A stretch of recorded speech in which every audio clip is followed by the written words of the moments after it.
Vikings weren't necessarily blonde or Scandinavian. Viking may not have been blonde or Scandinavian. United Kingdom, Vikings were not all white, and some were Muslim. Oh my gosh. What a clown world. Yeah, I can imagine all those Vikings just praying towards Mecca before going into a raid, and good luck writing the Quran with Nordic runes. Viking Muslims. Oh, the Viking Muslims. This is dystopian. School children are to be taught that Vikings were not all white and some were Muslim, to abandon Eurocentric ideas. You know what? I know I called them clowns. I take that back. These are demons.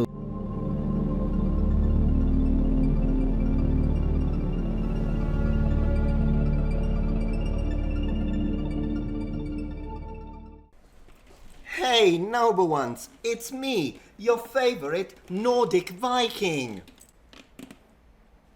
I'm sorry, what? What did you just say to me? I can't be a Nordic Viking?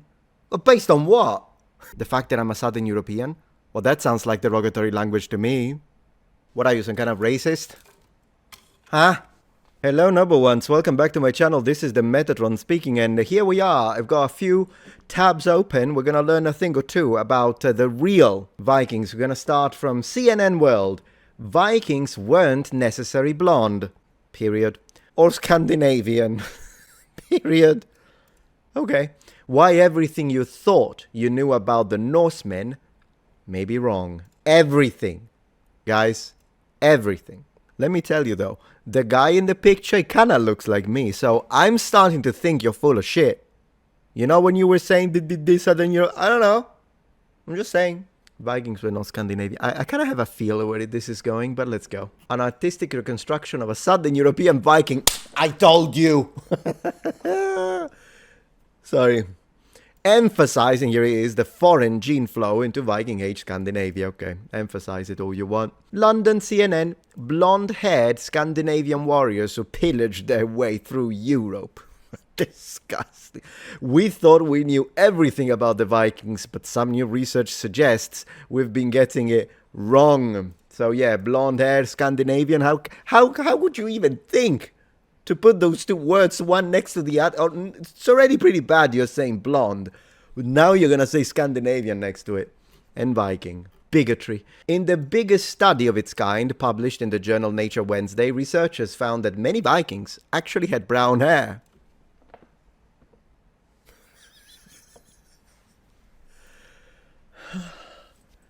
And they weren't just from Scandinavia. I'm gonna have a look at this study, okay?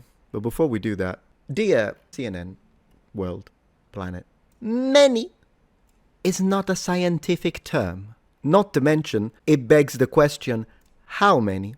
Because, I mean, even today, in the Nordic countries, it's not like everyone is freaking blonde. Still, there is a little bit of a pattern, though, if you compare it to where I'm from, but whatever. And they weren't just from Scandinavia. Aha! So, Vikings weren't necessarily blonde or Scandinavian. Meaning what? They found 7 from a raid of 3,000 that weren't, I see. I'm gonna flip this back to you. Zulu weren't necessarily black. In a 6-year study, archaeologists and academics used DNA technology to analyze more than 400 Viking skeletons from sites in Scandinavia, Greenland, and the UK. Researchers used DNA technology to analyze remains. That's wonderful. Who's this? They discovered that Vikings didn't just hail from Scandinavia. They also had genes from both Asia and Southern Europe in their bloodline. Oh, in their bloodline. The studies by academics at the University of Cambridge in the UK and the University of Copenhagen in Denmark found that Viking burial site in Scotland contained local people who may have taken on Viking identities. Listen, CNN, study researchers. Let me get this straight. Viking burial sites in Scotland contain people from Scotland, among Norse, I suppose. Wow, what a revelation. Who would have thought? Taking on Viking identities, I'll have to see if they expand. Researchers say their findings shatter a lot of the preconceptions surrounding Vikings. Open quotes, the results changed the perception of who a Viking actually was. The history books will need to be updated, close quotes, said Eski Willerslev, a fellow of St. John's College, Cambridge. Open quotes, we didn't know genetically what they actually looked like until now, close quotes, Wilder added. He said the new research debunks the traditional image of blonde Viking. It doesn't debunk it. It doesn't debunk it. Just saying, yeah, there were blonde Vikings, but they also had Vikings with brown hair. Doesn't debunk it. It doesn't debunk it. As many had brown hair. Many, again, what kind of scientists? Many. How many? And were influenced by genetic influx from the outside of Scandinavia. The study also revealed genetic differences between the various Viking populations within Scandinavia, that's interesting, which suggests different groups were more isolated than previously thought. So if they were more isolated, sir, it serves to reason that there's going to be less mixing and they're going to be more homogeneous if you do this in Scandinavia. Of course, if you do it in another land, anyways. And the research also indicated that Viking identity wasn't something exclusive to Viking themselves. I really need you to define that. 2 skeletons found on Orkney off the northern coast of Scotland, which had DNA similar to modern-day Irish and Scottish people, were buried in Viking-style graves. This suggests they may have taken on Viking identities, researchers say. If you have an Irish man and he marries a Norse woman and then she dies, and then when he dies he's like, I want to be buried with my wife, well, he took on the Viking identity, so we can't say Vikings were from Scandinavia anymore. Really, that's the logics. I know what they're doing. The word Viking, there he is, comes from the Scandinavian term vikingr, meaning pirate. Vikings are known to have traveled across Europe and beyond by sea. Many of these expeditions involved raiding monasteries. Yeah, nobody's perfect, But Vikings also traded goods, such as fur, tusks, and seal fat. Hold on a minute. You just explained, sir, that vikingr means pirate. So now that you're using the word after you explained it, I'm expecting you to use it to mean pirate. But now you're just saying that pirates also traded goods, such as fur, tusks, and seal fat. See, here's the thing. Norse did this. But those who instead went on a raiding party were called Vikings. Researchers have found that these all-male raiding parties... Ooh, I see a little misogyny there. Are you saying that women aren't empowered enough in that period to go on these raiding parties? Is that what you're saying, CNN? So here's the thing. If CNN World was not trying to push any political message, they would not only apply this to those ethnicities that they perceive to be a threat. No, they would apply the same method to anyone. Am I right? Here is the methodological frame of this article. We found some Vikings who had brown hair. We found a couple of Vikings that were not from Scandinavia. Hence, now we can debunk the idea that the Vikings were majority blonde and the Vikings were from Scandinavia. That's it, CNN World, since you have a tab dedicated to Africa to show your logical consistency. Zulu weren't necessarily black, period, or African, period. Why everything you thought you knew about the Zulu men may be wrong. How do I justify that? Easy. All we need to do is find 3 people buried nearby villages of the Zulu in Africa who were from Europe. Maybe find an Asian while you're at it. I have a feeling that's not going to happen. Next. GB, United Kingdom. Vikings were not all white and some were Muslim.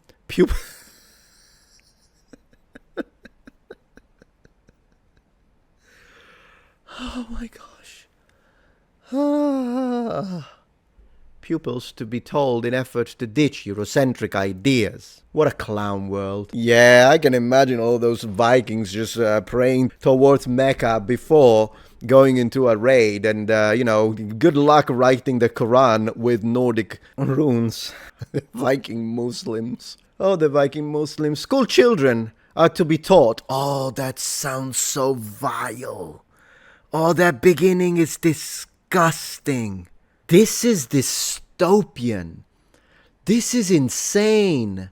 School children are to be taught that Vikings were not all white and some were Muslim, according to guidance from an education and charity app urging tutors to abandon Eurocentric ideas. You know what? I know I called them clowns. I take that back. These are demons. The Brilliant Club has instructed tutors placed in schools to ditch traditional narratives in favor of a decolonized approach that moves subjects away from a Western focus. Is anyone going to be interested in removing subjects in Africa from an African focus? Is anyone going to be offended by the Japanese studying Japanese history? Or do they need to say now that the samurai were not Japanese? Do they need to say that all those castles that you see, gorgeous, beautiful art in Japan, and no, that it wasn't theirs? They need to say that now because we need to remove this Eastern focus. Am I right? What's next? Are we going to tell Native Americans on this is the only thing that matters to these people? I'm bewildered. Instead, tutors are told to consider teachings that Vikings were a very diverse group of people with diverse religious beliefs. Man, they love the word diverse. There didn't used to be anything wrong with the word diversity. But now that they do stuff like this, now it's going to become a red flag, and I hate it, but not like this. The guidance urges tutors to consider that, open quotes, some Vikings became practicing Muslims, close quotes, due to Islamic goods being found in the graves of some Vikings. You don't know that. So wait. Oh, this is insane. Thought to have been attained by trade. No, wait. So you're telling me the silver that those Vikings stole from the monasteries in Lindisfarne, after butchering all the monks, they're Christian now? That makes them Christian, does it? Oh, they love Jesus. They loved that silver and gold inlaid crucifix of Jesus because they loved Jesus. Had nothing to do with the silver or anything like that. So that's how you say these were Muslim. Unbelievable. The charities, even if some Vikings converted to Islam, what the heck did they buy? Half a moon? Even if they did, that would be such an insignificant percentage within any given Norse population cluster as to be numerically irrelevant. You could teach it as an interesting anecdote, not as Vikings weren't all... by the way, isn't this like pagan deletion? Hey, noble ones, we've got some incredible news. I'm launching a new plushie. So we've got a new collaboration going with Makeship, and it's this plushie here. You can tell. Look at the hair. Look at the hair.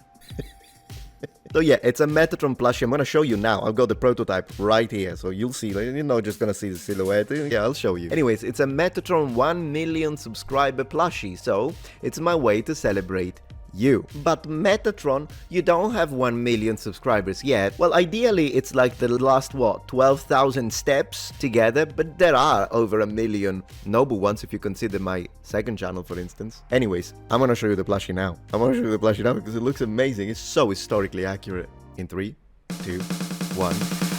Here it is. So... He's even got the brigandine. Look, he's got the historically accurate brigandine hand-spun silk velvet with brass. You have no idea. Poor guys, I was so annoying with the design. Also, the hair is historically accurate. I had to change it 3 times. I'm like, too short, so the hair is historically accurate. The beard is historically accurate. Look at this. Most importantly, this is a limited edition. It will only be available for about 20 days because this is pedantic edition. Metatron pedantic edition.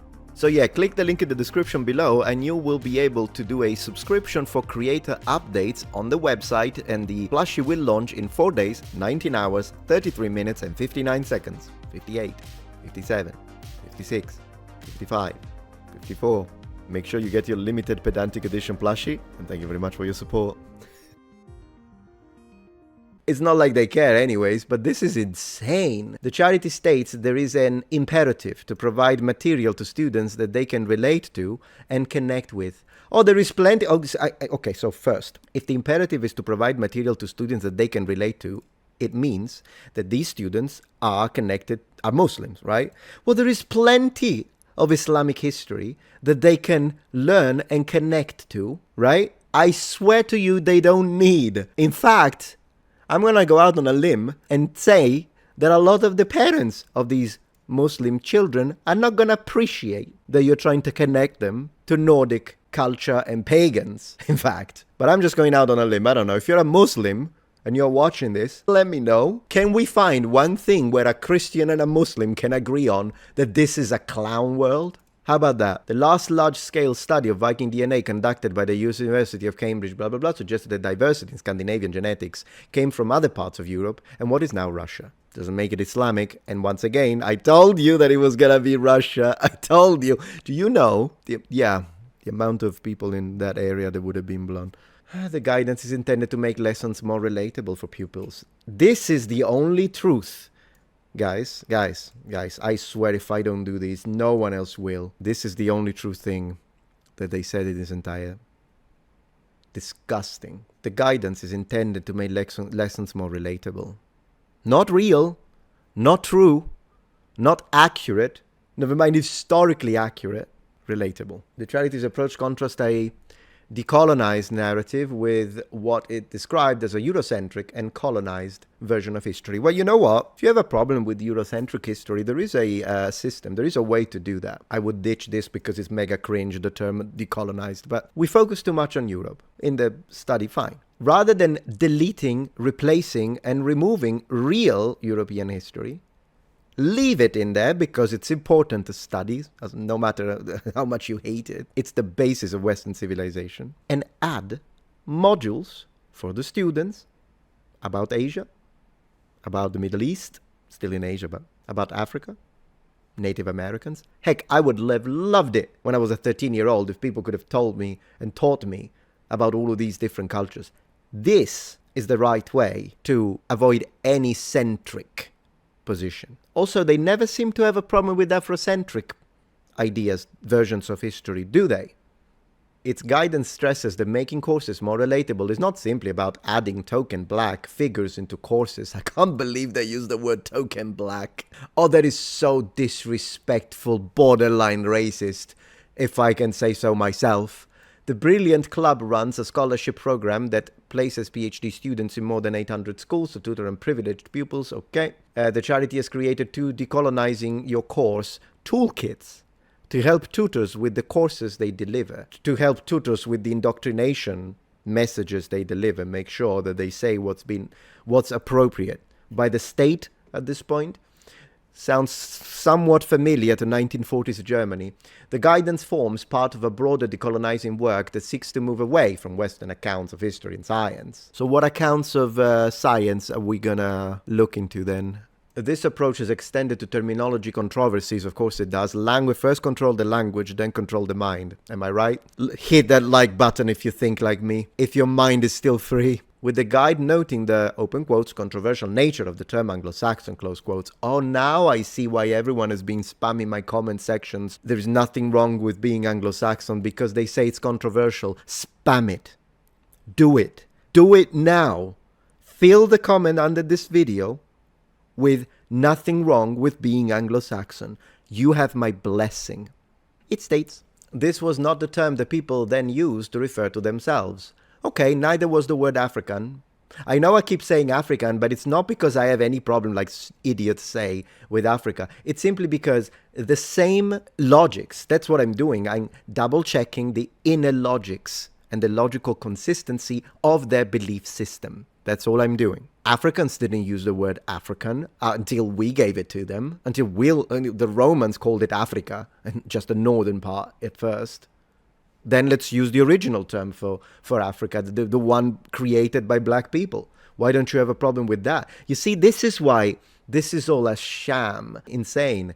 It states, this was not the term that people then used to refer to themselves, and adds that the term has a long history of being used in a racially charged manner. Okay, so even if it were the case, which I don't know, because I don't follow any circles that have to do with racism, I haven't got a clue.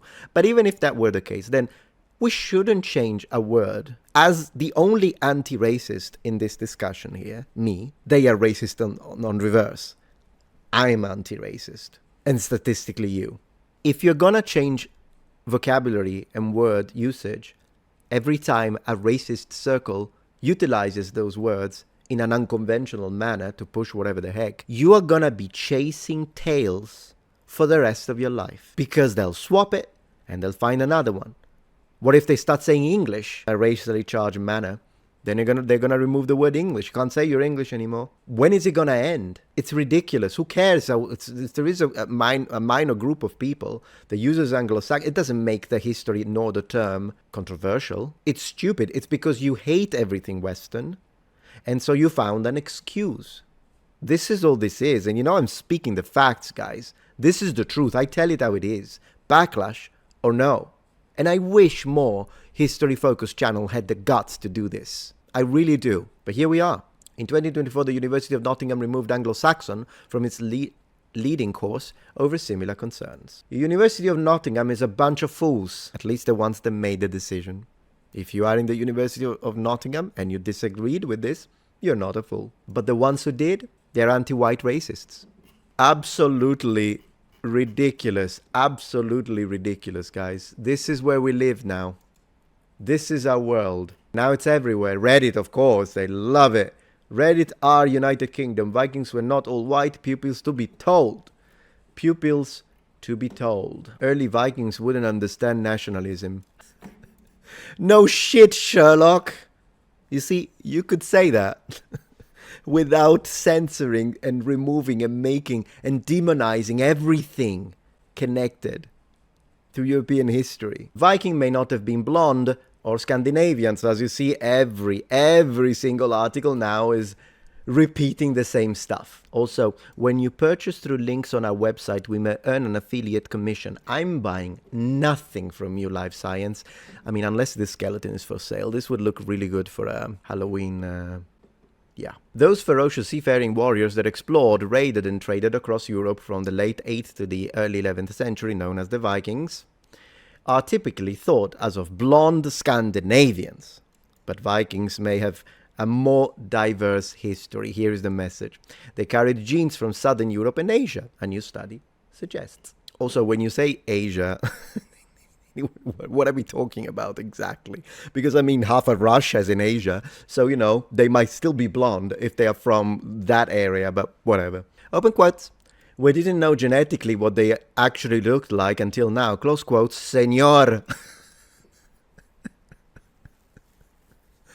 Oh, I don't know what happened. Why did I read it in Spanish? Senior author. Es que Willis. You know what? It sounds a lot better in Spanish. Señor. Señor. Autor es que will... Señor. Me gusta mucho la palabra. Señor. This sweeping gene analysis suggested that the Vikings weren't just a continuation of Iron Age groups who lived from about 500 BC to about AD 700 in Scandinavia before the Viking Age. Rather, the Vikings and their ancestors would have intermingled often with people from Asia and Southern Europe. Often, it depends. But then again, yes, of course. A Norse can get a wife... or a slave, put your weapons down, and their kid is gonna have genetic mixing, clearly. That doesn't change the fact that the majority of Vikings would have been Scandinavian, and a large portion of those would have most likely been blonde. Many Viking individuals had high levels of non-Scandinavian ancestry, the authors wrote in the paper. Now, I know what you're thinking. Well, Metatron, all of these are going to be copycats now, and they're just going to keep repeating the same thing. And I mean, you wouldn't be wrong. Look at this one. Vikings weren't all Scandinavian, ancient DNA study shows. They love it. They love it. Absolutely. But no, my friend, they're not all copycats. Oh, no. They're not. He said that the data, open quotes, allows us to disentangle how selection unfolded before, during, and after the Viking movement across Europe, close quotes. Wait a second. Natural selection over a period of 1,000 years. That's not how natural selection works. Like when that's not how natural selection works. With the potential to, open quotes, begin to infer the physical appearance of ancient Vikings and compare them to Scandinavians today, close quotes. The genetic legacy of the Viking is still present today, the researchers said, with an estimated 6% of people in the UK and 10% of people in Sweden carrying Viking DNA in their genes. The Brilliant Club has instructed tutors placed in schools to ditch traditional narratives in favor of a decolonized approach that moves subjects away from a Western focus. Is anyone going to be interested in removing subjects? This hatred towards Europe has to stop. But until then, you've got me. Thank you for watching, number ones.